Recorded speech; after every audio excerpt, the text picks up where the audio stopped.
नमस्कार बालमित्रांनो, पुणे जिल्हा परिषद पुणे आयोजित ऑनलाईन शिक्षण वर्गात आपणा सर्वांचे हार्दिक स्वागत. आज आपण इयत्ता 3 विषय परिसर अभ्यास पाठ क्रमांक 1 आपल्या अवतीभवती या पाठावरील स्वाध्याय अभ्यासणार आहोत. या घटकाची अध्ययन निष्पत्ती खालीलप्रमाणे आहे. चला तर बालमित्रांनो, तुमच्या परिसर अभ्यास पुस्तकातील पाठ क्रमांक 1 आपल्या अवतीभवती पान क्रमांक 6 वर दिलेला स्वाध्याय समजून घेऊन सोडूया. प्रश्न, काय करावे बरे? मागील वर्षीच्या वह्यांमध्ये बरीच कोरी पाने उरली आहेत. उत्तर, वह्यातील कोरी पाने फाडून नव्या वह्या बनवता येतील. अभ्यासासाठी, गणितातील कच्चे काम करण्यासाठी किंवा चित्र काढण्यासाठी वह्या वापरता येतील. प्रश्न, चित्र काढा. कोळी जाळे कशासाठी विणतो त्याची माहिती मिळवा. कोळ्याच्या जाळ्याचे चित्र काढा. त्या चित्राखाली ती माहिती लिहा. बालमित्रांनो, हा कोळी आहे आणि हे त्याचे जाळे. आता आपण कोळी जाळे कशासाठी विणतो त्याची माहिती पाहूया. कोळी हा कीटक आहे. त्याला 6 पाय असतात. आपल्या शरीरातून चिकट पदार्थ सोडून तो जाळे विणत असतो.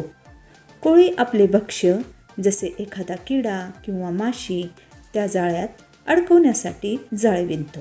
जाळ्याचे धागे चिकट असल्याने कीटक जाळ्यात अडकून बसतात. जाळ्यात अडकलेले किडा, माशी हे कोळ्याचे अन्न असते. अन्न मिळवण्यासाठी कोळी जाळे विणतो. प्रश्न ई, जरा डोके चालवा. 1 आकडा, कापसाचे कोणकोणते उपयोग आहेत? उत्तर, कापसापासून धागे तयार करतात. धाग्यापासून कापड विणतात. कापसापासून शोभेच्या वस्तू बनवतात. गादी, उशीत कापूस वापरतात. दवाखान्यात जखमची मलमपट्टी करायला कापूस वापरतात. कापसापासून दिव्याच्या वाती करतात. आकडा 2, चपला कशापासून बनवतात? उत्तर, चपला चामड्यापासून बनवतात. तसेच रबरापासून सुद्धा बनवतात. आकडा 3, चिमणी व दगडाच्या जवळ मोठा आवाज झाला तर चिमणी काय करेल? दगड काय करेल? उत्तर, चिमणी व दगडाच्या जवळ मोठा आवाज झाला तर चिमणी उडून जाईल व दगड आहे तिथेच राहील.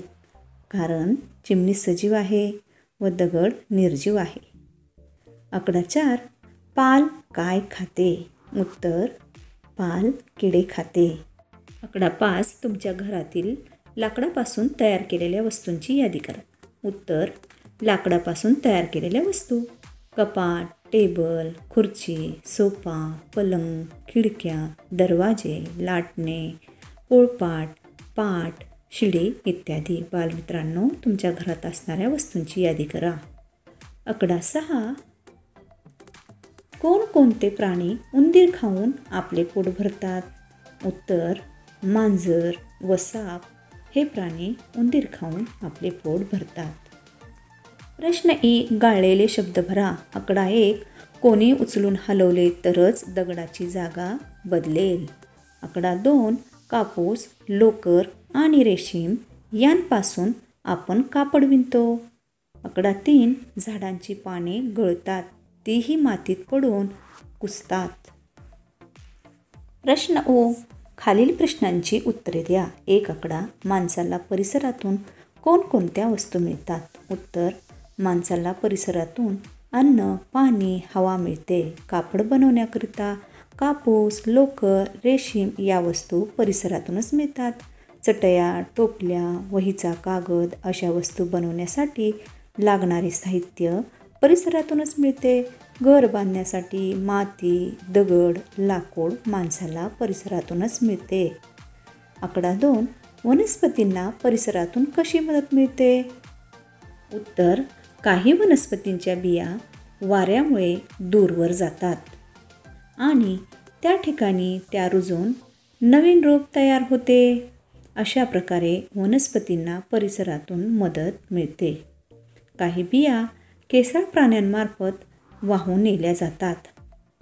त्यामुळे वेगवेगळ्या ठिकाणी वनस्पतींची नवीन रोपे तयार होतात. झाडांची पाने मातीत कुजून माती कसदार होते. कसदार मातीमुळे वनस्पतींचे पोषण होते. अशा प्रकारे वनस्पतींना परिसरातून मदत मिळते. आकडा 3. जंगलातील माती कशामुळे कसदार होते? उत्तर: गिधाडे, कोल्हे यांसारखे मांसाहारी प्राणी मेलेल्या प्राण्यांचे मांस खातात. मेलेल्या प्राण्यांचे उरलेले भाग मातीत कुजतात. ते मातीत मिसळतात. तसेच झाडांची पाने गळतात. तीही मातीत पडून कुजतात. त्यामुळे जंगलातील माती कसदार होते. प्रश्न हो, चूक की बरोबर ते सांगा. आकडा 1. काही वनस्पतींच्या बिया वाऱ्यामुळे विखुरल्या जातात.